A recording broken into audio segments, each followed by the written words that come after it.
Hello, good morning to all of you. आप सभी का स्वागत है सेवार्थ सिविल सर्विसेज में। मेरा नाम है आयुष कटियार। देखिए, अब हम लोगों के पास में घटना सार जो है वो आ चुकी है। कब से कब तक की? तो जनवरी 2024 से लेकर जून 2024 तक।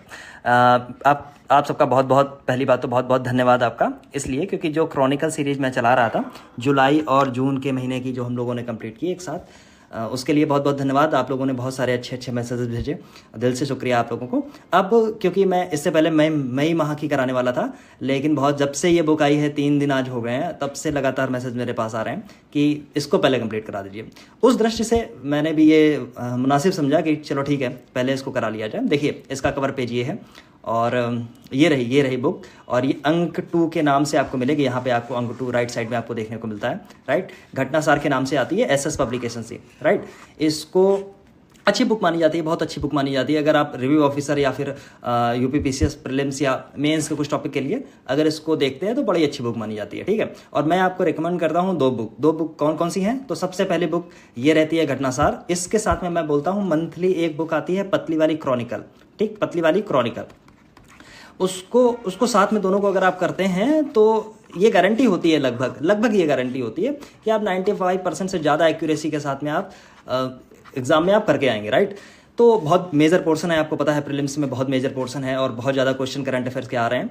इसके लिए इस दृष्टि से ये बुक बहुत इंपॉर्टेंट हो जाती है। चलो, अब बात है कि क्रॉनिकल की जो बात चल रही थी, क्रॉनिकल अगस्त माह की जब आएगी तो अगस्त माह की क्रॉनिकल मैं पूरी कराऊंगा। इससे पहले मई की मैं कराने वाला था, तब तक ये बुक आ गई। और जैसे ये बुक आई तो बहुत सारे लोगों के अचानक से मैसेजेस आने स्टार्ट हो गए कि सर इसको पहले जल्दी निपटा दीजिए।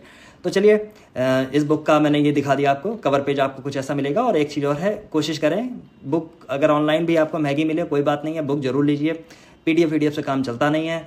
पीडीएफ ना तो मैं देता हूँ, एक बात केवल ये इस दृष्टि से है, पीडीएफ इस दृष्टि से मैं ये बना रहा हूँ कि आपको मुहैया कराया जा सके, आपको पढ़ाया जा सके, आपको चीज़ें पता चलें कि बुक को कैसे पढ़ना है, राइट। मैं कोई पब्लिकेशन हाउस नहीं हूँ। पब्लिकेशन हाउस की अपनी इंटेलेक्चुअल प्रॉपर्टी है, उसके अपने कॉपीराइट्स हैं। इसलिए मेरी जिम्मेदारी ये बनती है कि उन सारी सीमाओं में रहते हुए आपके लिए जो बेहतर है मैं वो कोशिश कर सकूँ, ठीक है। इसलिए आप ध्यान रखेंगे। घटनासार है, अंक 2 के नाम से आएगी, वेरी इंपॉर्टेंट बुक है, बहुत अच्छी बुक है। और इसमें जनवरी से लेकर जून तक सारी चीज़ें कवर करी गई हैं, ठीक है।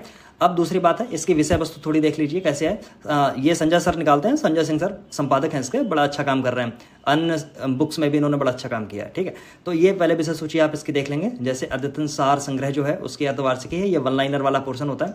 1 लाइनर के साथ में फिर आती है राष्ट्रीय घटनाओं की वार्षिकी, फिर आती है अंतर्राष्ट्रीय, फिर आती है आर्थिकी, फिर यूपी स्पेशल आता है, फिर अन्य आ जाते हैं चर्चित स्थल, चर्चित चेहरे, और जब दुनिया भर की जो जिंदा हुए मर गए, मतलब सॉरी माफ़ करें मुझे, ऐसे फ्लो में निकल गया, बट जिनका निधन हो गया है, माफ़ करें फिर से मुझे, जिनका निधन हो गया है या कोई ऑपरेशन अभियान हुआ है या फिर कोई सम्मेलन हुआ है, ये सारी चीज़ें ऐसे ऐसे पॉइंट में आपको मिलेंगी। बुक है लगभग 160 पेज की। देखिए, अब क्योंकि इस बुक की मैं सीरीज बनाऊंगा, इसलिए आप इसके साथ लगातार जुड़े रहना। एक चीज़ और है, बुक को अगर मेरे साथ आपने कवर कर लिया इस बुक को, तो बहुत मेजर पोर्शन, बहुत अच्छा पोर्शन आपका खत्म हो जाएगा। अभी जो लोग पढ़ रहे हैं करंट अफेयर्स मेरे साथ, उनको आइडिया है कि मैं किस दृष्टि से करंट अफेयर्स करा रहा हूँ, ठीक है। बाकी बहुत सारी चीज़ें अवेलेबल हैं मार्केट में, मैं बुराई किसी की नहीं करता हूँ, बट सबसे बेहतर स्थिति में आपको यही मिलेगा। चलो आगे आता तो ये है कुछ बुलेट पॉइंट्स, अद्यतन सार संग्रह के नाम से आएगा। इसमें राष्ट्रीय, अंतर्राष्ट्रीय, आर्थिक की सारी चीज़ें ऐसी बुलेट पॉइंट में लिखी होंगी। मेरा आपसे एक अनुरोध है कि इस बुलेट पॉइंट को अभी आप मत देखिए, ठीक। जब मैं करा दूंगा जो थियरी पोर्शन है, जब मैं उसको करा दूंगा, इसके बाद जब ये आप देखेंगे, ये बुलेट पॉइंट देखेंगे, तो ये आपको बिल्कुल हलवे जैसे लगेंगे, मतलब बिल्कुल बहुत बहुत ईजी लगेंगे आप इसके लिए। अभी क्या होगा, अभी आप पढ़ेंगे, आपको समझ में आएगा नहीं, आप इसको रटने का प्रयास करेंगे, तो उन सारी चीज़ों को मैं खत्म कर दूंगा, ठीक है। इसलिए सीधे मैं आता हूँ यहाँ पे, कहाँ पे, चलो लेके आता हूँ। सबसे पहले आपको राष्ट्रीय वाले पोर्शन में, कितनी जल्दी नीचे जाता है देखो, स्क्रॉल हो रहा है, हाँ यस आ गया, ये आ गया। और ये रहा राष्ट्रीय घटनाओं की अर्धवार्षिकी। यहाँ से हम लोग शुरुआत करेंगे पहले टॉपिक से, और अब बस लगा के देख लीजिए इसको। 2-3 बार जब आप देख जाएंगे तो कोई भी चीज़ स्किप नहीं होगी। एक चीज़ एक हाँ, छोटी सी घटना और है, छोटी सी इंपॉर्टेंट घटना ये है, बीच में मुझे बताना जरूरी समझा। यूपीपीसीएस प्रीलिम्स के लिए हम लोगों का प्रोग्राम चल रहा है, आप सबको पता है, अच्छी बात है। मेंटरशिप प्रोग्राम है, इंडिविजुअल गाइडेंस के ऊपर हम लोग काम करते हैं, राइट। इसमें हम 7 आज तारीख हो गई है, 8, 7 और 8 की रात है। 9 तारीख से हम लोग एक प्रोग्राम फिर से स्टार्ट कर रहे हैं। फिर से का मतलब जो बच्चे रह गए थे, बार बार जिनके मैसेजेस आ रहे थे, इसलिए इसको स्टार्ट किया जा रहा है। ये ज्योग्राफी से शुरू होगा और प्रोबेबली ये खत्म हो जाएगा जाके आपका 10 तारीख के 10 अक्टूबर के आसपास में, राइट। तो आपको 17 दिन का ठीक ठाक समय इसमें मिलेगा। दूसरी चीज़ है, अन्य कोई बात है नहीं, पहले से इसकी सूचना इसलिए नहीं दी क्योंकि कोई उद्देश्य नहीं था इस कार्यक्रम को लेके आने का। मेंटरशिप प्रोग्राम टॉप 50 के नाम से हम लोग चलाते हैं। मेंटरशिप प्रोग्राम का अर्थ ये है कि इंडिविजुअली मेंटरशिप हो सके, राइट। हर इंसान की क्या कमियां हैं, क्या गलतियां हैं, उनको सुधारा जा सके, उन सब चीज़ों के विषय में, ठीक। नंबर आपको सब वहीं मिल जाएगा, अगर चाहे ना तो करना आके, नहीं तो कोई आवश्यकता है नहीं, ठीक है। दूसरी चीज़, केवल वही लोग इसमें आए जो लोग ठीक ठाक पढ़ चुके हों, जिनकी थोड़ी सी कमी के कारण उनका प्रीलिम्स रुकता हो। बिल्कुल अगर सन्नाटा है, बिल्कुल जीरो अंडा है तो बिल्कुल मत आइए। कोई रामबाण या घुट्टी नहीं है जिससे बेड़ा पार हो सकेगा, ठीक है। ये जरूर हो सकता है कि हीरे को कितना चमकाया जा सकता है, समझे, मैक्सिमम उसकी लिमिट तक, मैक्सिमम लिमिट का मतलब है उससे सबसे ज़्यादा उसकी प्रोडक्टिविटी निकाली जा सकती है, राइट। कुछ कंसेप्ट होते हैं, कुछ तैयारी के कुछ अपने कार्यक्रम होते हैं, जैसे डेली टेस्ट की प्रैक्टिस है, आप कहीं फंसें तो उसके लिए हम लोगों से कंसल्ट करें, बस। बाकी बहुत ज़्यादा इस पर ध्यान देने की आवश्यकता नहीं है अगर आपको लगता है कि आप खुद से कर रहे हैं तो, राइट। अब आ जाता हूँ मेन चीज़ पे मैं, ठीक, चलो आगे आ रहा हूँ। राष्ट्रीय घटनाओं की अर्धवार्षिकी है। पहला चुनाव देखिए, पहली जो हेडिंग है आपकी, 18वीं लोकसभा के चुनाव के लिए नरेंद्र मोदी लगातार तीसरी बार देश के प्रधानमंत्री बने। अब देखिए, एक इंपॉर्टेंट चीज़ आप ये समझते हैं, 18वीं लोकसभा के चुनाव हुए। एक चीज़ याद रखें, लोकसभा के चुनाव के साथ साथ में 4 राज्यों के विधानसभा चुनाव भी हुए। एक बात आपको यहाँ पे ध्यान देने वाली है, इस बुक में जब आप देखेंगे तो आपको बहुत अच्छी बात एक ध्यान देने को मिलेगी कि इस टॉपिक को घटनासार ने लगभग 6 पेजेस में कवर किया है। जब लगभग ये चीज़ें क्लियर हो जाती हैं कि बहुत इंपॉर्टेंट घटना है, ठीक है, फिर भी बहुत सारी इसमें ऐसी चीज़ें हैं जिन चीज़ों को हम लोग कट शॉर्ट करेंगे, और जो एडिशनल चीज़ें होंगी उसको ऐड ऑन करेंगे, ठीक है। तो 18वीं लोकसभा का चुनाव हुआ, उसके बाद में लगातार देखिए लिखा है लगातार तीसरी बार नरेंद्र मोदी प्रधानमंत्री बने, लगातार तीसरी बार, ठीक। इससे पहले एक बार और ऐसा हो चुका था, कब हुआ था, ये सौभाग्य प्राप्त है पूर्व प्रधानमंत्री को, जवाहरलाल नेहरू को, जो लगातार 3 बार देश के प्रधानमंत्री बने थे, और कोई लगातार नहीं बन पाया, ठीक है, याद रखना। दूसरी चीज़ है, यहीं से उठा के चलो, 18वीं लोकसभा का चुनाव है, 18वीं लोकसभा का चुनाव है। लोकसभा का चुनाव डायरेक्ट इलेक्शन द्वारा होता है, ठीक है। राज्यसभा का चुनाव कैसे होगा ये सब आपको पता है, पॉलिटी वाले सेक्शन में आप देखेंगे, ठीक है। अगली बात यह है कि जब आप यहाँ पहुँचेंगे तो यहाँ पे बहुत बेसिक चीज़ें हैं, जल्दी हम लोग कवर करते चलेंगे। जैसे 18वीं लोकसभा का चुनाव हुआ, जिसमें एनडीए जो है, नेशनल डेमोक्रेटिक अलायंस, जिसको बोलते हैं राष्ट्रीय जनतांत्रिक गठबंधन, जीत के बाद बीजेपी के नेता जो है नरेंद्र मोदी 9 जून को लगातार तीसरी बार, देखिए लगातार तीसरी बार, लगातार आ रहा है, तीसरी बार आ रहा है, प्रधानमंत्री पद की शपथ ली। एक बात क्लियर हो गई है कि ऐसे ये दूसरे नेता बने हैं, ऐसे ये दूसरे प्राइम मिनिस्टर हैं जिन्होंने लगातार तीसरी बार देश के प्रधानमंत्री बने हैं, राइट, लगातार तीसरी बार, ठीक है। इससे पहले कौन, पंडित जवाहरलाल नेहरू 52 के चुनाव में, 57 के चुनाव में, और 62 के चुनाव में। 62 के चुनाव में आपको याद है चीन का युद्ध हुआ, चीन के युद्ध के बाद वो गहरे सदमे में थे, डिप्रेशन में थे, इसके बाद उनकी मृत्यु हो गई, दुर्भाग्यपूर्ण मृत्यु हुई। 52 में पहला आम चुनाव हुआ 1951-52 का, जिसमें 489 सीट पे ये चुनाव हुआ था। लेकिन इस बार का चुनाव जब आप देखेंगे तो आपको मिलेगा 543, 545 से 543 हो गया। क्यों हुआ, 104वां संविधान संशोधन अधिनियम, जिसमें 2 व्यक्ति ऐसे होते थे जो एंग्लो इंडियन होते थे, उनको हटा दिया गया, तो अब बचे 543। चलो, एक चीज़ है। दूसरी चीज़ 18वां लोकसभा का चुनाव था, एक चीज़। दूसरी चीज़, आप अभी बहुत सारी चीज़ें मैं इसमें कट शॉर्ट करूंगा, बहुत सारी चीज़ें हटाऊंगा, परेशान मत होना, ठीक।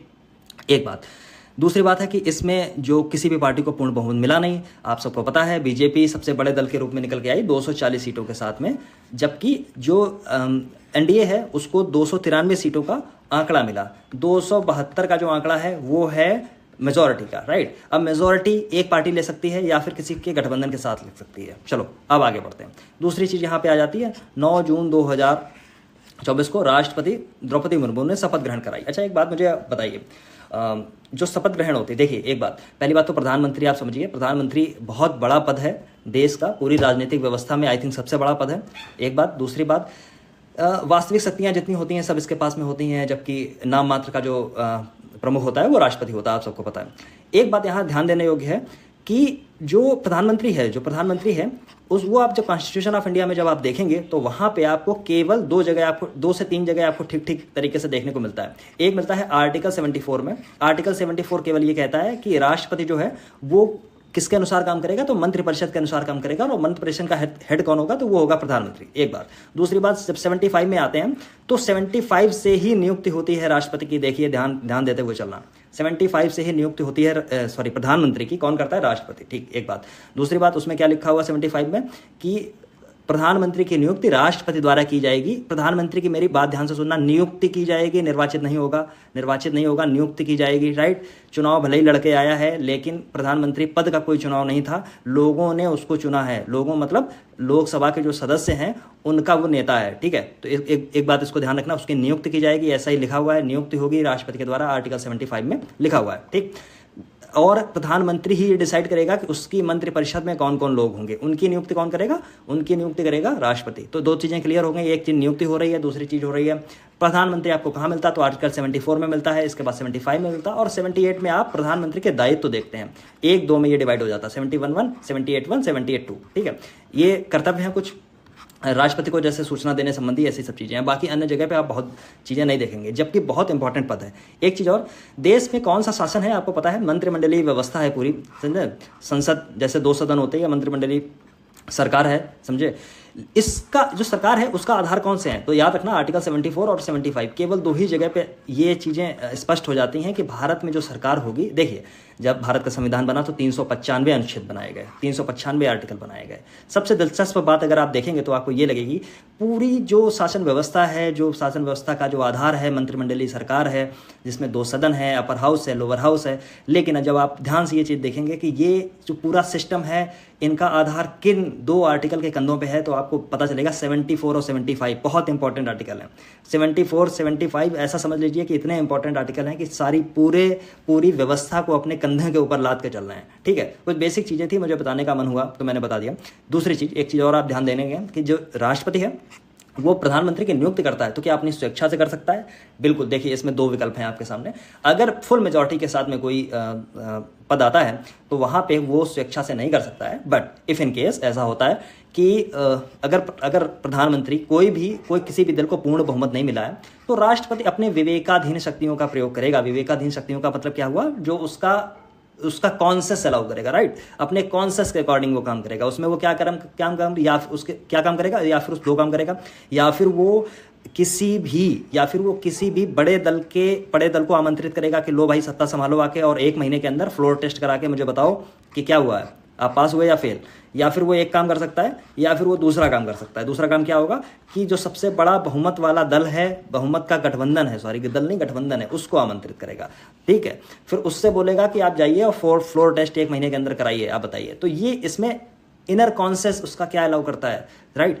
इसी का कई बार आपने बवाल देखा होगा, जब स्टेट में जब चुनाव होते हैं तो वहाँ राज्यपाल होता है, वो अपनी तरीके से काम करता है, ठीक। क्योंकि इस पे कोई वास्तविक, कई बार डायरेक्शन है, कई बार जो पहले चीज़ें हो चुकी हैं उन्हीं को फॉलो करने लगते हैं। इसलिए इस पे कोई लिखित प्रमाणिक चीज़ नहीं है किसको इनवाइट करना है, किसको नहीं करना है। हालांकि अगर मेजॉरिटी में है, पावर है, तो मतलब अगर ठीक ठाक बहुमत से जीत के आया है, समझे, तो वो उसको अलाउ करना ज़रूरी हो जाएगा। एक चीज़ तो बेसिक चीज़ें हैं, कुछ मैंने पॉलिटी की चीज़ें मैं इसलिए बता रहा हूँ। देखिए, जब इस चीज़ को आप टॉपिक पढ़ेंगे, पहली बात तो 6 पन्ने में ये टॉपिक है, इसलिए मैं चाहता हूँ कि इससे आप कोई भी क्वेश्चन गलत करके नहीं आए। पॉलिटी में हो सकता है जो चीज़ें मैंने अभी बता दी हैं, हो सकता है ठीक वहीं से उठ के आपको क्वेश्चन मिल जाए, राइट। इसलिए मेरी कोशिश है, जहाँ पे काटना होगा वहाँ पे मैं ऐसे काटूंगा, आगे बढ़ जाऊँगा। जहाँ पे ज़रूरत होगी वहाँ पे मैं उतना आपको देने की कोशिश करूँगा। एक बात।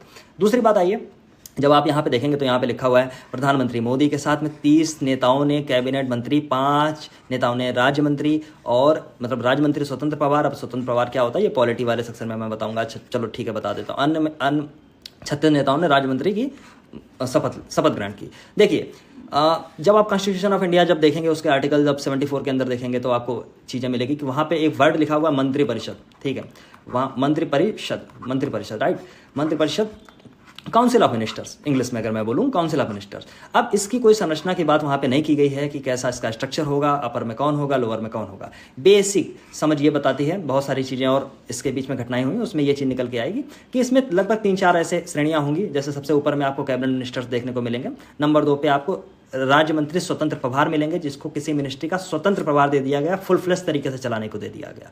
दूसरे होते राज्य मंत्री, एक होते राज्य मंत्री स्वतंत्र प्रभार, एक होते केवल राज्य मंत्री। राज्य मंत्री का केवल मतलब है कि उसको किसी कैबिनेट मंत्री के मंत्रालय के साथ में अटैच कर दिया जाएगा। कैबिनेट मंत्री के साथ में आप बैठो, उसको चाय नाश्ता कराओ, वो जो बात कहे उसकी बात मानो, समझे। तो इस तरीके से काम करता। फिर आते उप मंत्री, उन सब चीज़ों पर नहीं जाएंगे, लेकिन एक बेसिक चीज़ आप और जान लीजिए। एक बेसिक चीज़ है ये कि देखिए, जब कॉन्स्टिट्यूशन के अंदर जब आप देखेंगे तो वहाँ पे केवल आपको मंत्रिपरिषद देखने को, मंत्री बहुत मैं छोटा छोटा लिख रहा हूँ, बस मैं केवल लिख रहा हूँ, इस पर ध्यान मत देना, मंत्रिपरिषद वहाँ केवल आपको देखने को मिलती है। लेकिन जब आप यहाँ पे आएंगे, जब आप जब जब जनता दल की सरकार बनी, जनता दल की सरकार बनी है, जब इंदिरा गांधी की सरकार हटी इमरजेंसी के बाद में, उस समय पे हुआ 44वां संविधान संशोधन। ठीक, 44वें संविधान संशोधन से एक आर्टिकल निकल के आया 352, राइट। 352 में एक अमेंडमेंट किया गया जहां पे मंत्री परिषद लिखा हुआ था, वहां पे मंत्रिमंडल को डाल दिया गया, यानी कैबिनेट को डाल दिया गया। तो अब कैबिनेट जो वर्ड है, जो मंत्रिमंडल जो वर्ड है, वो संवैधानिक वर्ड है, याद रखना, समझे। सारी पावर इसी के पास होती हैं, इसी को पूरी मंत्रिपरिषद फॉलो करती है नीचे तक, जो कह दे ये वही सही, समझे। तो याद रखना बस इस चीज़ को, आगे बढ़ो। फिर आ गया है, फिर लिखा हुआ है कि मोदी ने शपथ ग्रहण समारोह में नेबरहुड पॉलिसी और सागर विजन के तहत पड़ोसी देशों के नेताओं, फला नेता हैं, यहाँ इनके नाम लिखे हुए हैं, आराम से पहुंच करिए, पढ़िए, बहुत इंपॉर्टेंट है। यहीं से क्वेश्चन हो सकता है, मैचिंग में आ जाएगा, लिस्टिंग में आ जाएगा, कुछ पूछ लेगा कौन सा नहीं आया, या किसी का राष्ट्रपति की जगह कोई प्रधानमंत्री लिख देगा, आप हो जाएंगे कंफ्यूज। तो याद रखना, ठीक। दूसरे वर्ड देखिए, मुझे दो मिल गए यहाँ पे, एक लिखा है सागर विजन, यहाँ पे देखिए सागर विजन लिखा हुआ, इससे पहले लिखा हुआ neighbourhood first. Neighbourhood first policy का मतलब है कि हमारे जो पड़ोसी हैं वो पहले हैं, हमारे अगर पड़ोसी अच्छे हैं तो हमारे रिश्ते अच्छे होंगे, हमारा घर अच्छा चलेगा। दूसरी पॉलिसी यहाँ पे लिखी है सागर विजन, वेरी इंपॉर्टेंट पॉलिसी। सागर विजन आपको नजर आएगी लगभग 2015 के आसपास, 2015 के आसपास पीएम मोदी साहब गए सेशल्स और मॉरिशस, ऐसी कुछ यात्राओं पे थे, वहां पे इन्होंने एक वर्ड इजाद किया, सागर, SAGAR, सागर। सागर का मतलब था security and growth for all in the region, security and growth for all in the region, ठीक।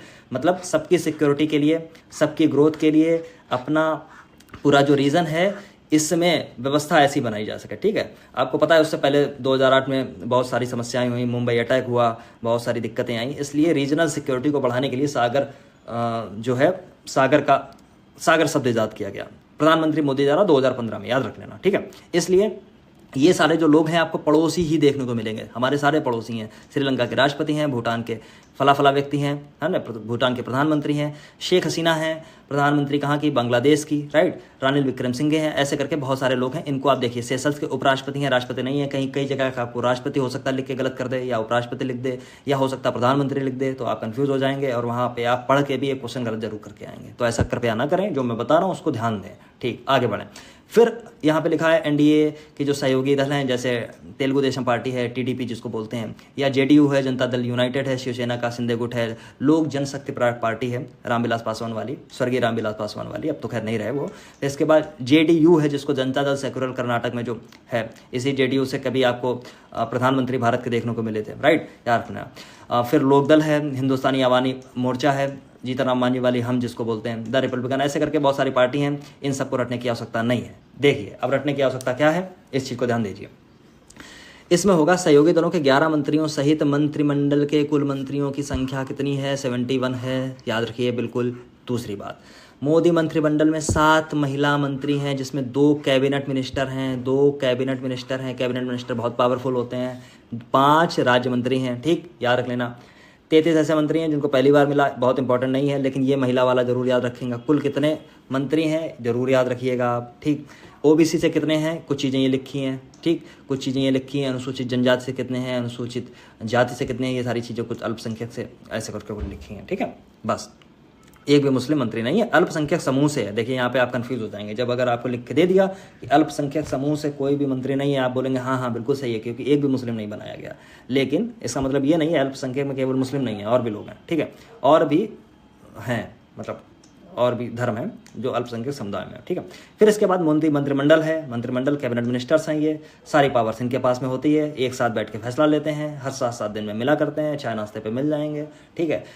तो यहाँ ये सब चीज़ें हैं, लिस्टिंग है, इसको ज़रा आप देखिए जरा ठीक से, ठीक है, निहार लीजिए। बहुत ज़्यादा रटने की आवश्यकता है नहीं, क्वेश्चन यहाँ से ज़्यादा बनने की आवश्यकता नहीं है। कुछ कुछ जो इंपॉर्टेंट पद हैं वहाँ पे वही लोग रहे हैं, जैसे कि आपको यहाँ पे राजनाथ सिंह वहीं रक्षा मंत्री आपको मिल जाएंगे, डिफेंस मिनिस्टर। अमित शाह के पास में वही दोनों मंत्रालय हैं, गृह मंत्रालय और सहकारिता मंत्रालय। नितिन गडकरी के पास में वही है, सड़क परिवहन जलमार्ग।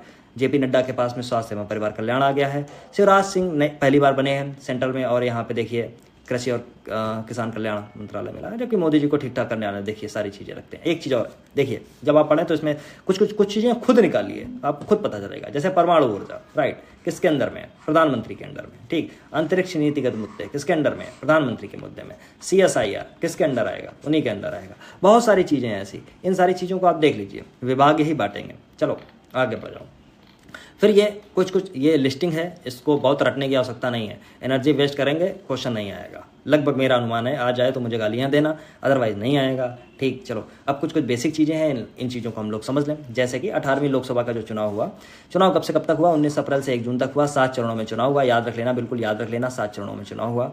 कितनी सीटों पर हुआ? याद रखना, 543 सीटों पे हुआ, ठीक। अच्छा, एक चीज़ मुझे आप ये बताएं, ये जो सीट है ये डिसाइड कौन करता है? ठीक, तो याद रख लेना एक चीज़ को, आर्टिकल 82 से निकल के आता है, परिसीमन आयोग को ये पावर मिलती है कि वो सीटों का बंटवारा कर सके राज्य की जनसंख्या के आधार पे, ठीक है, बराबर जिसमें डिस्ट्रीब्यूशन हो सके, गलतियां ना हो। लेकिन हुआ क्या?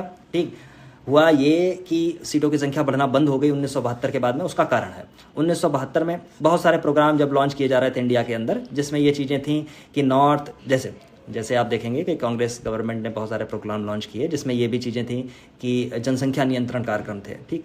तो साउथ के जो स्टेट थे उन लोगों ने उनको फॉलो किया, वो थोड़े ठीक थे, समझदार थे, उन चीज़ों को समझ गए। नॉर्थ वालों को समझ में नहीं आया, नॉर्थ वाले जनसंख्या पे जनसंख्या बढ़ाते चले गए, ठीक है।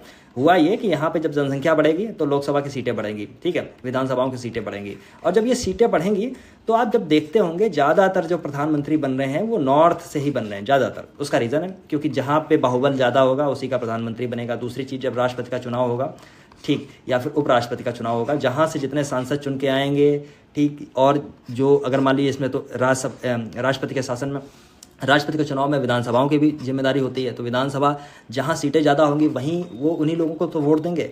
इसलिए सन 1972 से स्थितियां रोक दी गई, अमेंडमेंट हुआ, और 2026 तक स्थिति ऐसी रुकी हुई है कि संख्या नहीं बढ़ेगी, ठीक। लेकिन हुआ ये कि 545 के बाद में 104वां संविधान संशोधन अधिनियम आया जो लागू हुआ, जिसके बाद में 5 जो एंग्लो इंडियन थे 2 उनको मार के भगा दिया गया। अब बचे हैं 543। हैं 543 में भी जब आप ध्यान से देखेंगे, इसमें कुछ ऐसे हैं जो चुन के आते हैं, किससे? स्टेट से चुन के आते हैं। कुछ ऐसे हैं जो चुन के आते हैं आपके यूटी से चुन के आते हैं। तो यूटी से आई थिंक 19 चुन के आते हैं, 19 से इतने घटा देना, आपको मिल जाएंगे कितने? शायद 24 इससे कर दीजिए। 524 जो हैं 524 हैं, 524 चुन के आएंगे आपके स्टेट से, बाकी 19 जो चुन के आएंगे आपके कहाँ से? यूटी से, यूनियन टेरेटरी से, ठीक है। इतनी चीज़ें आप याद कर लेना, बस इतनी बेसिक चीज़ें थी, मुझे बताने का मन हुआ, मैंने बता दिया, ठीक। चुनाव आयोग कराता। एक चीज़ और याद आ गई, लोकसभा का चुनाव की जब घोषणा होती है, घोषणा का मतलब अधिसूचना कौन जारी करता है? याद रख लेना, ये पावर है, अधिसूचना मतलब चुनाव होगा ऐसा कौन कहता है? ये राष्ट्रपति को पावर है। स्टेट में ये पावर आ जाती है किसके पास में? ये पावर आ जाती है आपके गवर्नर के पास में, ठीक है।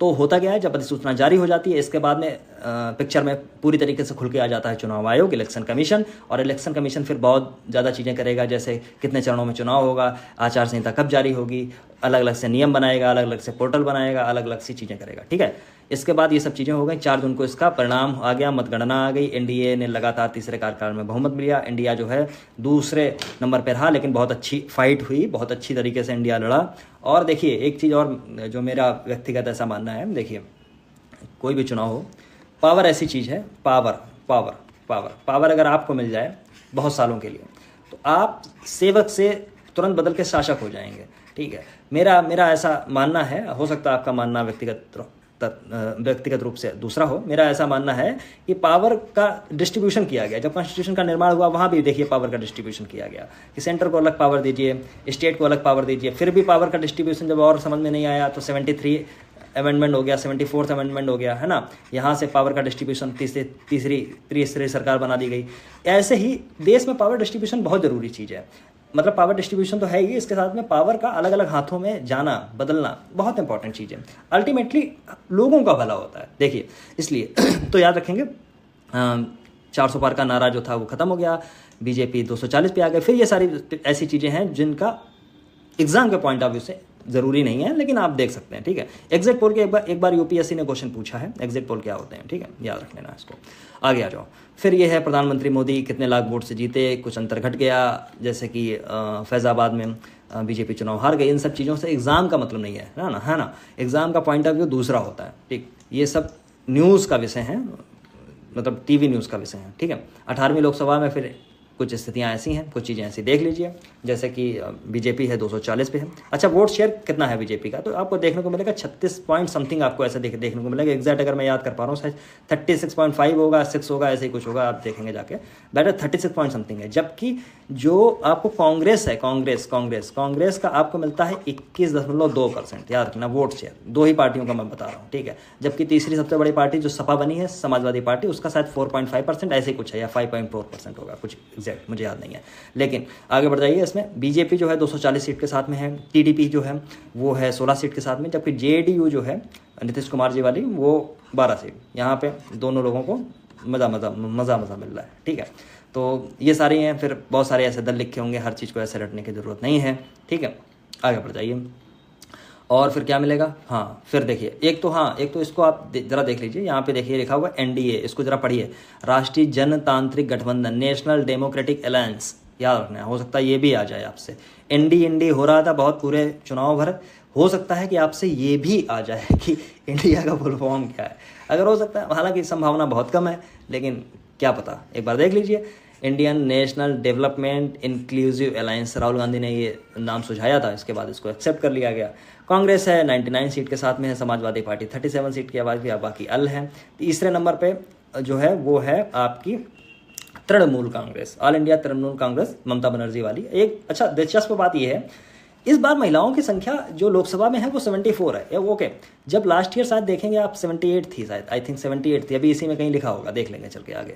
78 के आसपास थी, 4 महिलाओं की संख्या घट गई। लेकिन आप देखेंगे सबसे ज़्यादा जो लार्जर पोर्शन है महिलाओं का, वो बड़ी बड़ी अच्छी मतलब मैं तो कहूँगा इस मामले में बड़ी प्रोग्रेसिव है ये पार्टी। वैसे अलग अलग आरोप लगते रहते हैं, लेकिन वैसे तो ये प्रोग्रेसिव है। महिलाओं को बड़ी अच्छी सीटें इन्होंने दी, शायद 11-12 इनके सांसद भी जीत के आए 29 में, तो बड़ा अच्छी बात है ये, राइट। फिर और सब चीज़ें हैं, आम आदमी पार्टी है, ये सब चीज़ें हैं।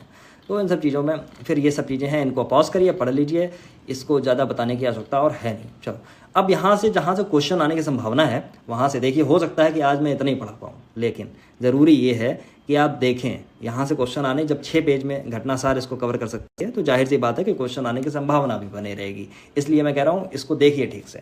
18वीं जो लोकसभा के चुनाव से जुड़े मुद्दे हैं, जैसे कि सूरत जो क्षेत्र है, सूरत क्षेत्र से भाजपा के मुकेश दलाल साहब जो है निर्विरोध चुने गए, इनके अगेंस्ट कोई खड़ा ही नहीं हुआ, किसी को खड़ा ही नहीं होने दिया। दूसरी बात आ जाओ, कौशाम्बी अपना ही यहीं इलाहाबाद से लगा वाला कौशाम्बी, यहाँ से निर्वाचन से निर्वाचित हुए पुष्पेंद्र सरोज, सबसे कम उम्र के हैं। कितनी कम उम्र के हैं, तो याद रखिए 25 वर्ष 3 माह के, समझे, अभी नए बालक हैं और अच्छा बोलते भी हैं। खैर, मैंने कुछ स्पीचेस इनकी देखी हैं तो मुझे ठीक लगा, पढ़े लिखे हैं। दूसरी चीज़, बिहार के समस्तीपुर से लोजपा मतलब लोक जनशक्ति पार्टी, रामविलास वाली जो है, 2 भाई थे, इसके बाद इनमें विभाजन हो गया, एक तरफ रामविलास पासवान उनके सुपुत्र आ गए, एक तरफ चाचा जी चले गए।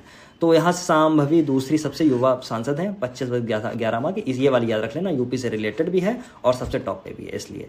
दूसरी चीज़ है, पहला वाला ये है सूरत विधानसभा वाला, ये याद रख लेना, सूरत लोकसभा का याद रख लेना, ये वाला भी बिल्कुल ढंग से याद कर लेना।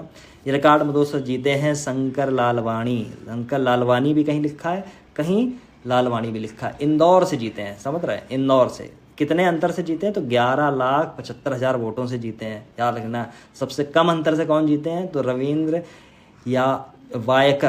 वायकर मुंबई शिवसेना के हैं, टिकट से निर्वाचित हुए थे। ये कहाँ से, उत्तर पश्चिम मुंबई से, याद रख लेना, ठीक है। 48 मतों से मात्र जीते हैं। तो ये हो सकता है कि कुछ दिलचस्प अगर लगा किसी को, मान लीजिए कोई पेपर सेट कर रहा है, उसको पॉलिटिक्स में बहुत इंटरेस्ट है, ठीक, तो दिल नहीं मान रहा है, कि बनना तो नहीं चाहिए क्वेश्चन, लेकिन दिल नहीं मान रहा है, तो कई बार दिल की भी लोग सुन के क्वेश्चन बना देते हैं।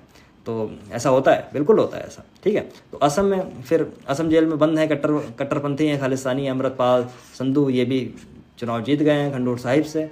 और एक महाशय हैं, ये देखिए कश्मीरी अलगाववादी निर्दलीय हैं, अब्दुल राशिद ने किसको चुनाव हरा दिया, तो चुनाव हरा दिया है उमर अब्दुल्ला को। बताइए, उमर अब्दुल्ला इतने पुराने नेता चुनाव हार गए, वो भी अलगाववादी से, बारामूला सीट से। चलो खैर, अलग की बात है।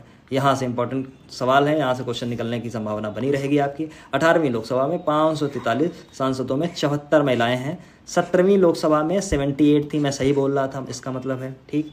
74 महिलाओं में आप देखेंगे 30 भाजपा से आई हैं, 14 कांग्रेस से आई हैं। अब आप समझ लीजिए 240 में 30 जीत के आए हैं, 14 जीत के आए हैं। 99 में आप देखिए सपा 37 में।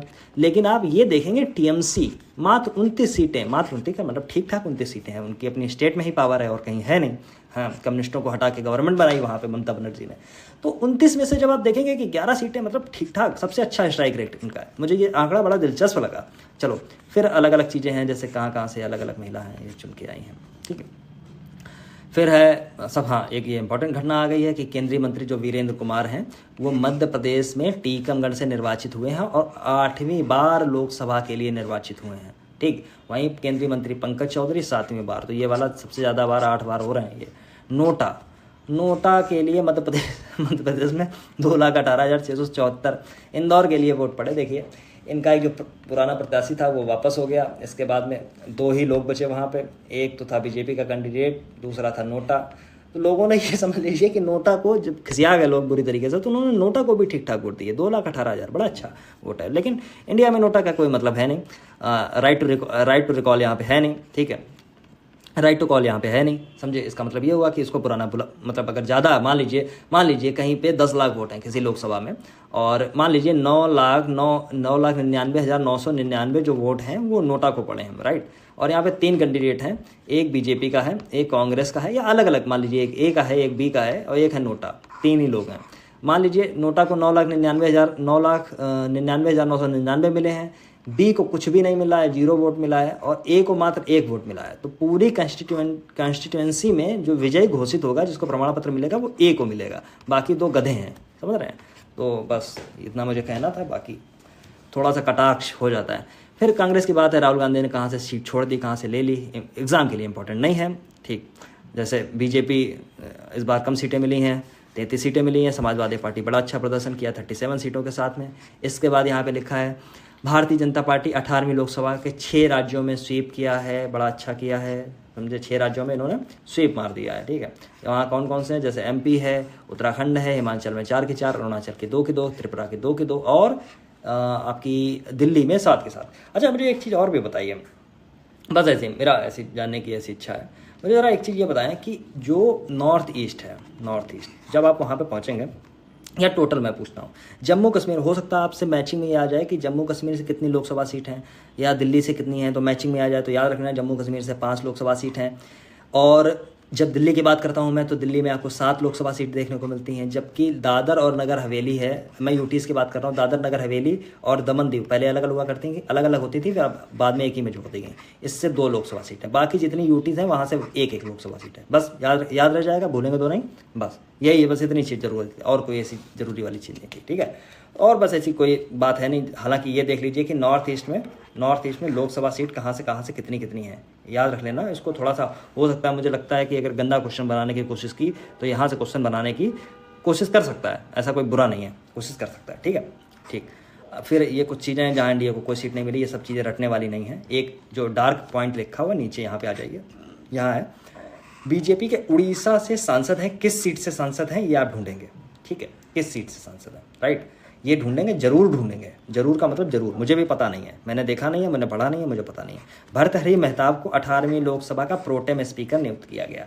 प्रोटेम स्पीकर बड़ा मस्त वाला पद है, बड़ा अच्छा पद है। क्यों अच्छा पद है, इस चीज़ को आप समझिए। देखिए भारत के संविधान में ऐसी व्यवस्था है कि लोकसभा भले ही भंग हो जाए, लेकिन जो आपका स्पीकर का जो पद है वो भंग नहीं होना चाहिए, ठीक, खत्म नहीं होना चाहिए। इसलिए जब लोकसभा भंग भी हो जाती है तो स्पीकर बना रहता है, ठीक, स्पीकर बना रहता है। फिर नई लोकसभा का गठन हुआ।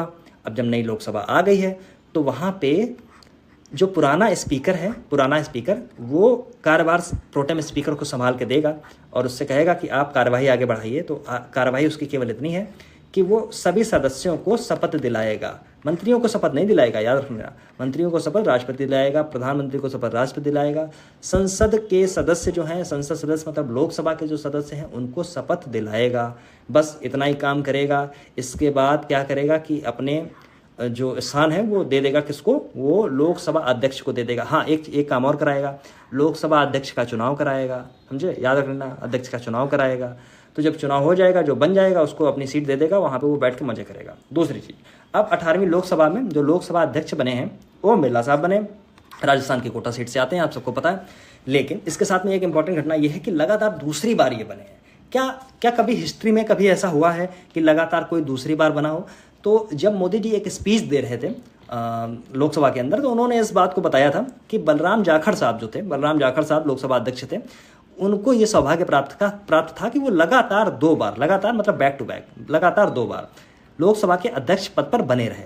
हालांकि जब आप नीलम संजीवा रेड्डी को देखेंगे ध्यान से, तो वो भी 2 बार लोकसभा के अध्यक्ष थे, बट लगातार नहीं थे। दोनों बार उन्होंने त्यागपत्र दे दिया था, ठीक है। 1977 में त्यागपत्र दे दिया था, फिर वो चुनाव लड़ गए थे, ठीक, याद रख लेना, ठीक है। एक बार 69 में दिया था, मुझे एग्जैक्ट याद नहीं है, लेकिन बलराम जाखड़ साहब जो है लगातार 2 बार रहे थे, ठीक, याद रख लेना। और ये कौन सी लोकसभा में रहे थे, तो ये भी रख लेना, 7वीं और 8वीं लोकसभा में लगातार रहे थे। 7वीं लोकसभा चली थी 1980 से 85 तक, 8वीं लोकसभा आपकी चली थी 1985 से 1989 तक, ठीक है, 1985 से 89 तक। दूसरी 8वीं लोकसभा मतलब ये राजीव गांधी वाला दौर है, जो कि 7वीं लोकसभा का जो दौर था वो इंदिरा गांधी वाला दौर था। 84 में हत्या हो गई उनकी और 85 में राजीव गांधी आ गए, मतलब 84 में ही राजीव गांधी को शपथ दिला दी गई, ठीक है। तो बस इतनी चीज़ें थी, कुछ बेसिक चीज़ें थी, मुझे ऐसे याद आ गया, इनका नाम सुन के तो मैंने बता दिया, ठीक है। ये सब वही चीज़ें हैं, पढ़ लिया मैंने। अगली बार चलो आगे बढ़ो। फिर है नई सरकारों का कुछ गठन हुआ है। मैंने आपको साथ साथ बताया कि विधानसभा के कुछ चुनाव भी साथ साथ हुए। देखिए, विधानसभा के चुनाव हुए, अगर इफ़ इन केस लोकसभा के चुनाव नहीं हुए होते और विधानसभा के चुनाव हुए होते, ठीक, मान लीजिए हुए होते, तो ये गारंटी थी कि विधानसभा के चुनाव से हो सकता कोई क्वेश्चन आ जाए। लेकिन आप मान लीजिए क्रिकेट मैच चल रहा है, एक अभी जो फाइनल हुआ, वर्ल्ड कप फाइनल हुआ, इसके साथ में मान लीजिए कोई वनडे सीरीज होती, अब आप दोनों साथ ही साथ, दोनों एक ही दिन सब चीज़ें घटित हो रही हैं, तो किसकी आने की संभावना होती? जाहिर सी बात है कि जो वर्ल्ड कप हुआ है उससे क्वेश्चन आने की संभावना बनी रहती। मुझे ही ऐसा इसमें लग रहा है कि स्टेट से यहाँ से क्वेश्चन बनने की संभावना है नहीं। स्टेट में बहुत सारी चीज़ें बुक में लिखी हुई हैं। मेरा आपसे अनुरोध है, जब समय मिले तो इसको पढ़ें, अन्यथा मत पढ़ें। बेसिक चीज़ आप ये जरूर जान लें कि 4 अन्य जो थे, जैसे आंध्र प्रदेश था, उसमें उड़ीसा था, इसमें सिक्किम था और अरुणाचल प्रदेश था। इनकी विधानसभाओं के लिए चुनाव हुए, साथ ही साथ चुनाव हुए। लेकिन आप जब देखेंगे यहाँ पे, तो बीजेपी ने 2 जगह पे सत्ता हासिल कर ली है। अरुणाचल प्रदेश में और ज़्यादा मजबूती के साथ में आ गई, और उड़ीसा में बीजू जनता दल यानी बीजेडी का जो शासन था 24 साल का, वो खत्म हो गया, ठीक है, खत्म हो गया। इसके बाद में ये यहाँ पे बीजेपी दोनों जगह पे कायम हो गई, ठीक, याद रख लेना। दूसरी चीज़, सिक्किम में एक पार्टी है एसकेएम बड़ी भारी बहुमत से जीत के आई, 32 से 31, सिक्किम क्रांतिकारी मोर्चा, ठीक, इसने सभी दलों का सफाया कर दिया। और जबकि आंध्र प्रदेश में क्या हुआ, जो सत्तारूढ़ दल था, जो पिछली बार जो फुल मेजोरिटी के साथ में आया था, 5 वर्ष इस सत्ता में रहा, वाईएसआर रेड्डी की जो पार्टी थी, वाईएसआर थी, वाईएसआर कांग्रेस, उसको बुरी तरीके से हराया है टीडीपी ने, समझे। टीडीपी वही है जो मोदी मंत्रिमंडल में, मतलब मोदी गवर्नमेंट बनाने में जिनका बड़ा हाथ रहा है। एनडीए की सरकार के नेतृत्व में सत्ता की वापसी कर ली है, बड़ी अच्छी इन्होंने। ये अकेले भी सरकार बना सकते थे, ज्वाइंट की जरूरत वहाँ पे थी भी नहीं, ठीक है। आंध्र प्रदेश में आप देखते हैं, अरे मैं क्या पढ़ रहा हूँ, टीडीपी, ठीक है, तेलुगु देशम पार्टी की मैं बात कर रहा हूँ, ठीक।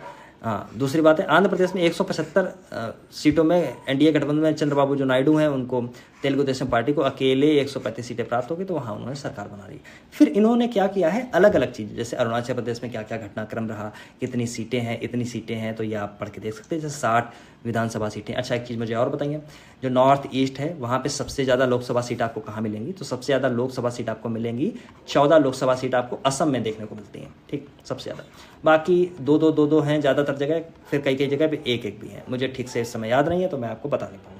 एक चीज़ लोकसभा सीट से मुझे याद आ गया, एक सवाल पिछले वर्षों में पूछा गया है स्टैटिक पोर्शन में, पॉलिटी वाले सेक्शन में, कि कौन से स्टेट की लोकसभा सीट कितनी है। तो एक बार मैं आपको थोड़ा सा रिकॉल करा दूँ। सबसे ज़्यादा जो सीटें हैं 80 सीटें हैं यूपी से, ऐसे लिखते हुए चलना, यूपी से 80 सीटें। दूसरे नंबर पर आपको महाराष्ट्र से सीटें मिलेंगी 48, ऐसे ऊपर लिख लेना महाराष्ट्र, ठीक है।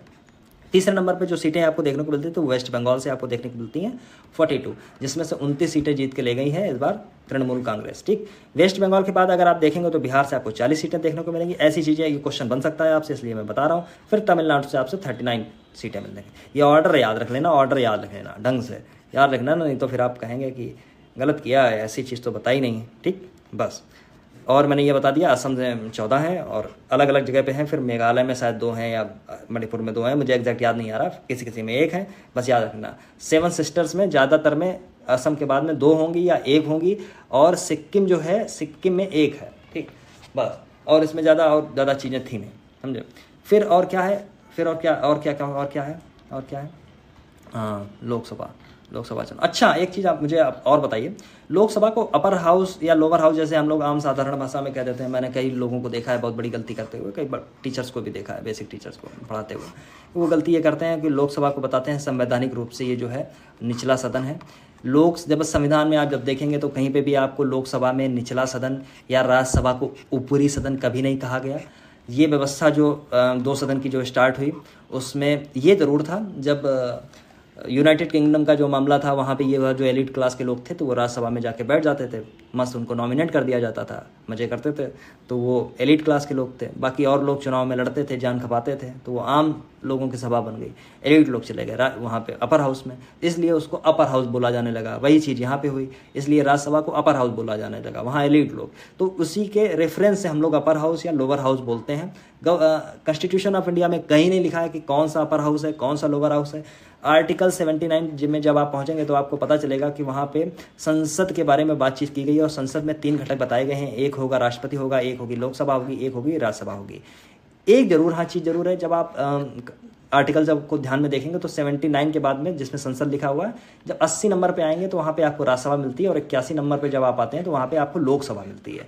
तो कहने का मतलब ये हुआ, तात्पर्य ये हुआ कि लोकसभा बाद में आती है, ये जरूर है, राज्यसभा पहले आ जाती है। अदरवाइज नंबर के हिसाब से मेरी बात समझिए, नंबर के हिसाब से, ठीक है, याद रख लेना इसको चीज़। और ऐसी कोई चीज़ है जो बताने से मैं भूल गया हूँ तो आप मुझे बता सकते हैं। जैसे मुकेश दलाल वाली कहानी मैंने बता ही दी है, ठीक है।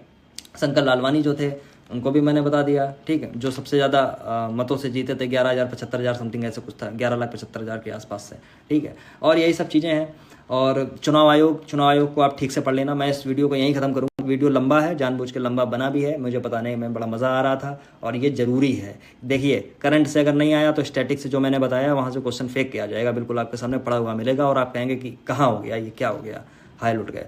ये स्थिति ना है, इसलिए पहला वीडियो है, बहुत कम चीज़ें कवर की हैं लेकिन बहुत विस्तार से कवर की हैं, इसलिए मैं इसकी सीरीज़ बनाऊंगा, प्रॉपर सीरीज़ बनाऊंगा, राइट, बिल्कुल प्रॉपर सीरीज़ बनाऊंगा ढंग से, और ये पूरी सीरीज जो आपको मिलेगी तो आपको ठीक लगेगा। दूसरी चीज़ें आप कुछ चीज़ें आप खुद भी पढ़ लीजिए, जैसे कि निर्वाचन आयोग जो है कॉन्स्टिट्यूशनल बॉडी है, आर्टिकल 374 में आपको मिलती है, 15वें भाग 15 में इन सब चीज़ों को आप बेसिक चीज़ें देख लेना। जैसे यूपीपीसीएस ने पिछली बार एक क्वेश्चन आपसे पूछ दिया था, यहाँ पे मैं छोटा छोटा कुछ लिख देता हूँ। यूपीपीसीएस ने एक क्वेश्चन पूछ दिया था कि पहली महिला निर्वाचन आयोग की जो अध्यक्ष थी वो कौन थी, समझे। तो वो चीज़ें जो पूछ दी गई थी, ऐसे क्वेश्चन आपसे, रामा देवी थी उसका आंसर, तो ऐसा क्वेश्चन आपसे अभी भी बन सकता है, कुछ ऐसा बिगड़ा नहीं है कि अभी ऐसा क्वेश्चन बनेगा नहीं, एक बार बन गया तो दूसरा नहीं बनेगा। या पहले दिनों में कभी पूछा है कि सुकुमार सेन पहले थे निर्वाचन आयोग के अध्यक्ष, तो पूछ सकता है। इस बार चर्चा में TN सेशन की रील्स बहुत रही हैं, TN सेशन, समझे, TN सेशन ऐसे लिखेंगे तो बड़े प्रभावी व्यक्ति थे, जिस चीज़ पे अड़ जाते थे वही काम कराते थे। चुनाव आयोग के ऊपर बहुत सारे आरोप लगते हैं, उन दिनों आरोप ये लगता था कि ये चुनाव बहुत ज़्यादा पारदर्शिता से करा रहा है, इतनी पारदर्शिता से चुनाव नहीं होना चाहिए, अलग अलग घटनाएं होती हैं, खैर बताने का एक तरीका है उनसे, तो याद रख लेना। दूसरी चीज़ें, कुछ चीज़ें बेसिक और सब पढ़ के चले जाना, जैसे कि चुनाव आयोग जो होता है वो 3 सदस्यीय चुनाव आयोग है, लेकिन जब आप संविधान के अंदर जब उठा के देखेंगे तो वहाँ पे लिखा है कि आर्टिकल 324 के अंदर कि एक भारत का मुख्य निर्वाचन आयुक्त एवं अन्य निर्वाचन आयुक्त होंगे। तो अन्य निर्वाचन आयुक्त कितने होंगे, गवर्नमेंट मतलब कॉन्स्टिट्यूशन ऑफ इंडिया नहीं बोलता है, इसके लिए अलग से विधेयक आया, उससे ये चीज़ें निकल के आई। 1989 तक याद रखना, 1989 तक जो चुनाव आयोग था वो केवल 1 सदस्य था, केवल एक ही व्यक्ति होता रहता था। 89 में एक परिवर्तन हुआ, आपको याद होगा, जो आप लोग रखते रहते हैं, 61वां संविधान संशोधन अधिनियम 61वां संविधान संशोधन अधिनियम 1988, और संशोधन हो गया 1988 में ही लागू हो गया 1989 में, जिसमें हुआ ये कि 21 साल की जो आयु थी, वोटिंग जो पावर थी, उसको बदल के कर दिया गया 18 साल। अब 18 साल के लोग भी वोट डाल सकते थे। इसके साथ में ही एक परिवर्तन किया गया कि जो चुनाव आयोग है अब वो एकल सदस्य नहीं रहेगा, एक लोगों का नहीं रहेगा, उसमें 2 लोग और जोड़े जाएंगे। ये व्यवस्था 1990 में फिर बदल दी गई, 93 जब तक आता है, 93 में घटनाक्रम बदलता है, फिर 93 में फिर पुनः बहाली हो जाती है और 3 सदस्यीय चुनाव आयोग चलता है। इस बार 25वें चुनाव आयोग कौन है, चुनाव आयुक्त कौन है, मुख्य चुनाव आयुक्त, राइट, मुख्य चुनाव आयुक्त कौन है, राजीव कुमार है, याद कर लेना ठीक से। और सब बेसिक चीज़ें हैं, बस इन सब चीज़ों को आपको पढ़ के चला जाना है। इससे रिलेटेड मतलब मैं बताने की कोशिश कर रहा हूँ कि हो सकता है कि इन्हीं चीज़ों से कोई चीज़ आ जाए, तो बस और कुछ चीज़ नहीं है। कुछ चीज़ें और हैं, जैसे मतदाता इस बार कितने थे ये देख लेना। कुछ मोटा मुझे याद आ रहा है कि इस बार के टोटल मतदाता थे वो 64.2 करोड़ के आसपास थे, याद कर लेना इसको, एक बार फ्रॉड जरूर चेक कर लेना, वैसे 64.2 करोड़ ही थे। दूसरी चीज़ है, इस बार जो जो मतलब क्या मैं कहना चाहता था लो मैं भूल गया, गजब हाल है। अब मैं भूलने की बीमारी भी हो गई है, ज़्यादा उम्र हुई नहीं है मेरी, लेकिन बीमारी जो है वो फैल गई है इस समय। तो बहुत सारी ऐसी चीज़ें हैं, इन सब चीज़ों को बेसिक चीज़ें आप देख लेना, ठीक है। और इस सब चीज़ें मैंने बता दी हैं आपको। तो ये कुछ चीज़ें हैं, जैसे दलगत स्थिति है यहाँ पे लिखी हुई है विधानसभाओं में अलग अलग, जहाँ की लिखी है। ये पेमा खांडू की बात हो रही है, तो जाहिर सी बात है कि बात हो रही होगी वहाँ पे अरुणाचल प्रदेश की, तो वहाँ की स्थिति है। एनसीपी है, कांग्रेस को बोलते हैं INC, Indian national Congress, right. फिर ऐसी सारी चीज़ें हैं। फिर आंध्र प्रदेश की कुछ चीज़ें हैं, चंद्रबाबू नायडू सरकार बना ले गए हैं वहाँ पे, ठीक। YSRCP वहाँ पे हार गई है, ऐसी सब चीज़ें हैं। तो सिक्किम की ये कहानी है, 31 सीटें SKM लेके गई है, और ये सब चीज़ें हैं। तो इसमें बेसिक चीज़ें सारी देख लेना, और बहुत ऐसा कुछ नहीं है कि बहुत ज़्यादा आने की संभावना है यहाँ से, फिर भी देख लेना। अगर आप चाहें तो शेख हसीना जो दोबारा इनकी यात्रा हो गई इनको करा दें। गजब की घटना ये थी कि शेख हसीना एक तो चुनाव देखिए 9 तारीख को आई पहली बार, जब मोदी जी शपथ ले रहे थे, और इतनी हाल ये घटना इतनी ज़रूरी हो गई कि इनको दोबारा आना पड़ा। कौन तारीख को? तो 21 और 22 जून को, मतलब टाइम देख रहे हैं आप, बहुत कम टाइम में दोबारा आई है, इसलिए ये घटना वेरी इंपॉर्टेंट हो जाती है। मैं कोशिश करूंगा कि अगला जो वीडियो मैं बनाऊंगा, मैं उसमें कोशिश करूंगा कि पूरी जो राष्ट्रीय घटनाक्रम है उसको मैं कवर कर दूँ। आज थोड़ा सा वार्म अप था, वार्म अप के साथ में जो इंपॉर्टेंट चीज़ें थी, कोई भी फालतू की चीज़ मैंने बताई नहीं। जिन चीज़ों को काटना था उन सब चीज़ों को मैंने काट दिया। इसलिए मेरी कोशिश ये है कि अगली बार जो मैं अगला वीडियो जो इस पे आएगा, और रोज़ ही लगभग मैं वीडियो बना दूंगा, ठीक है। तो उसमें कोशिश ये रहेगी कि मैं इसको भी कवर अप कर दूं, मतलब पूरा जैसे राष्ट्रीय पोर्शन है उसको मैंने कवर अप कर दिया, ठीक। इसके बाद अंतर्राष्ट्रीय पे चला गया, फिर इसके बाद आर्थिकी वाले पोर्शन पे चला गया, फिर इसके बाद यूपी स्पेशल आएगा, उस पर चला जाऊँगा, फिर वन लाइनर बोल रहा हूँ, फिर जो छोटे छोटे टॉपिक हैं बीच लास्ट में, पुरस्कार, किसी का निधन हो गया है, समझे, किसी ने कोई बुक लिख दी है, इन सारी चीज़ें, उसमें सब इंपॉर्टेंट चीज़ें अलग तरीके से कवर करेंगे, बिल्कुल, ठीक है। और ये मैं आश्वस्त करता हूँ अगर इस चैनल के साथ आप जुड़े हैं, और क्योंकि मैं इस समय मतलब क्या बोलता हूँ, एकल टारगेट, केवल एक टारगेट है यूट्यूब के ऊपर, वो ये है कि मैं करंट अफेयर्स का पूरा सिस्टम बदल दूँ। बहुत खामियां हैं, बहुत गलतियां हैं, राइट। यूट्यूब में जो चीज़ें फैली हुई हैं, बहुत गलतियां हैं, बड़े बड़े चैनलों की गलतियां हैं, जिनके सब्सक्राइबर मिलियंस में पहुंच गए हैं। मतलब पढ़ाने का मतलब ये है कि आप एग्ज़ाम के पॉइंट ऑफ व्यू को ध्यान में रखें। लिखा बहुत कुछ होता है, उसमें कुछ चीज़ें अलग से डालनी होती हैं, कुछ निकाल के बिल्कुल फेंक देनी होती हैं। ज़रूरी है, बच्चे के हाथ में ये बुक आती है, उसको पता है इंपॉर्टेंट बुक है, उसको पता नहीं है कितनी चीज़ें पढ़नी है, कितनी चीज़ें रटनी हैं, समझे, क्या छोड़ के जाना है, इसीलिए समस्या खड़ी हो जाती है, समझे। मैं काम बिल्कुल 80% में काम मेहनत का ख़त्म कर देता हूँ, 20% आपका बचता है, और साथ में अगर आप कर रहे हैं तो उसका सौभाग्य प्राप्त होगा आपको, और मेरी ऐसी उम्मीद है कि काश आपको वो सौभाग्य प्राप्त हो। दूसरी चीज़ है, जो क्रॉनिकल चल रही है बिल्कुल प्रॉपर तरीके से चलेगी। आप लोग अगर चैनल पर नए हैं तो चैनल को सब्सक्राइब करिए, और उसमें आपको पता चलेगा कि जुलाई की जो क्रॉनिकल थी उसको थॉरली कंप्लीट किया था हम लोगों ने 2 वीडियो में। इसके बाद जो जून की क्रॉनिकल थी उसको मैंने कंप्लीट किया था 3 वीडियो में, क्योंकि उसमें स्टैटिक पोर्शन ज़्यादा हो गया था, मैंने ये चीज़ आपको बताई। इसके बाद मैं मई की मैं क्रॉनिकल बनाने जा रहा था वीडियो, तब तक आप लोगों ने 3 दिन से इतने फ़ोन किए, इतनी कॉल की, इतनी सब मैसेजेस किए। दूसरी चीज़ है, मेरा एक निवेदन है कि आप लोग कृपया मैसेज किया करें, सीधे फ़ोन मत किया करें, तो थोड़ी सी हमारी ज़िंदगी बची रहेगी, और थोड़ा सा हमारा प्रयास जो है वो ठीक बनता रहेगा। बाकी सब कुछ है जो आपके लिए ही है और किसी के लिए नहीं है। इसलिए चलिए, खुश रहिए, मस्त रहिए और मज़े करिए, अच्छे कमेंट करिए, मज़ा आता है पढ़ के। जिसको मैं रिप्लाई नहीं कर देता हूँ, मैं दिल से बहुत माफ़ी चाहता हूँ। हालांकि मैं सारे कमेंट पढ़ता हूँ, और इसके बाद में मैं रिप्लाई करने की भी पूरी कोशिश करता हूँ। होता कुछ नहीं है, मतलब ना कुछ मिलता है ना कुछ जाता है, लेकिन हाँ, अगर आप कुछ करते हैं और उसके लिए अगर कोई 2 बातें अच्छी कह देता है तो करने की और इच्छा होती है, राइट। तो फिर ये आगे जैसे ये वाला है, शेख हसीना जो है वो आई हैं, इसमें तीस्ता नदी जो था उसके लिए प्रोजेक्ट पे बात हुई है, कुछ टेक्नोलॉजी से है, कुछ वीज़ा से है बातें, यहाँ पे ये सारी बातें हैं, इन सब चीज़ों पे हम लोग आएंगे, समझो। और फिर ये कोझिकोड जो है वेरी इंपॉर्टेंट, ये ऐसा यहाँ पे लिख लेना कि ये एग्ज़ाम में आएगा ही आएगा, समझे। इसको मैं अलग तरीके से कराऊंगा। कुछ अन्य एस्पेक्ट भी हैं जो इसमें कवर करने हैं, ज़रूरी हैं, बताने की आवश्यकता है। दूसरी चीज़ है, ये एक अधिनियम आया है, ये परीक्षाएं जब और स्तर खराब होता चला जा रहा है तो इसकी ज़रूरत और ज़्यादा होगी। हो सकता है कि ये क्वेश्चन आपको लगातार देखने को मिले। इसमें जो एडिशनल चीज़ें हैं यूपी में अभी जो कैबिनेट ने 2 जुलाई को, आई थिंक 2 जुलाई को या 28 जून को, मैं एग्जैक्ट याद नहीं कर पा रहा हूँ, एक पास किया है सिस्टम, तो उसको हम लोग देख लेंगे, ठीक है। कि यूपी में भी विधेयक पारित हो गया, विधेयक नहीं, आई थिंक वो सेशन तो है नहीं इस समय, वो क्या बोलता हूँ, अध्यादेश आ गया था, राइट। तो उसको भी देख लेंगे, ठीक है। फिर ये सारी चीज़ें हैं, जैसे भुज का स्मृति वन भूकंप ये यूनेस्को संग्रहालय में आ गया है, इसको सब ये सब चीज़ें हैं, इसको देख लेंगे। दूसरी चीज़ें हैं, बहुत सारी चीज़ें आपको जो मैंने पहले पढ़ाई हैं वैसी मिलेंगी आपको, ठीक। तो जो मैंने ठीक से करा दिया है वहाँ पे मैं एवरेज में चलूँगा, अदरवाइज़ मैं ठीक करता हुआ चलूँगा। इस बुक का निचोड़ देना है, सार तत्व देना है। बुक का मतलब ये नहीं है कि यहाँ पे लिखा हो 1 करोड़ रुपए के जुर्माने का प्रावधान है, रटिए, नहीं, बिल्कुल गलत। ये कोई तरीका ही नहीं है। इतना काम आप खुद कर सकते हैं। मैं ऐसे पढ़ दूँ आपदा प्रबंधन रणनीतियों तन्यकता प्रयासों, मतलब नहीं है, सही है, ये कोई तरीका नहीं है, समझे। मेरी कोशिश है कि बेहतर से बेहतर तरीके से आपको, खैर ये सब बातें हो गई। कुछ कुछ बातें ऐसे करने का मन होता है क्योंकि आप सामने होते नहीं हैं। मैं हूँ एक स्क्रीन के सामने एक माइक लगा हुआ है, आराम से बैठा हूँ, तो ये सब चीज़ें कभी कभी बोलने का मन करता है तो मैं बोलता हूँ, ठीक है। बहुत बहुत धन्यवाद आपका बने रहने के लिए सेवार्थ सिविल सर्विसेज के साथ में। चलो एग्ज़ाम अच्छे से देना है बस इस बार। बस ये है कि करंट अफेयर जो है वो छूटना नहीं चाहिए, समझे। जिसका जिम्मेदारी ठेका मैंने लिया है वो गलत नहीं होना चाहिए। और एक चीज़ और है, याद आ गई कि मैंने घोषणा की थी 2-3 दिन पहले कि मैं यूनियन बजट जो आने वाला है 23 जुलाई को संसद के लोकसभा पटल पर रख दिया जाएगा, ठीक।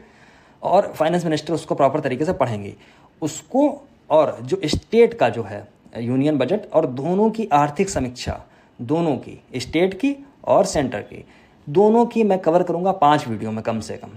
उसका फल आप देखेंगे अपने पेपर में। जहाँ से आपको गलतियाँ महसूस होती हैं वहाँ से आपको लगेगा कि नहीं अभी तो चीज़ ठीक है, समझे, अभी तो मज़ा आएगा। तो वो सब चीज़ें मैं करूँगा, समझे। तो इकोनॉमिक सर्वे और बजट दोनों चीज़ें मैं कवर करूँगा, उसके लिए निश्चिंत रहना। बहुत बहुत धन्यवाद आपका बने रहने के लिए सेवार्थ सिविल सर्विसेज के साथ में। मेरा नाम है आयुष कटियार। शुभकामनाएं, धन्यवाद आपको और मुझे भी दे दीजिए।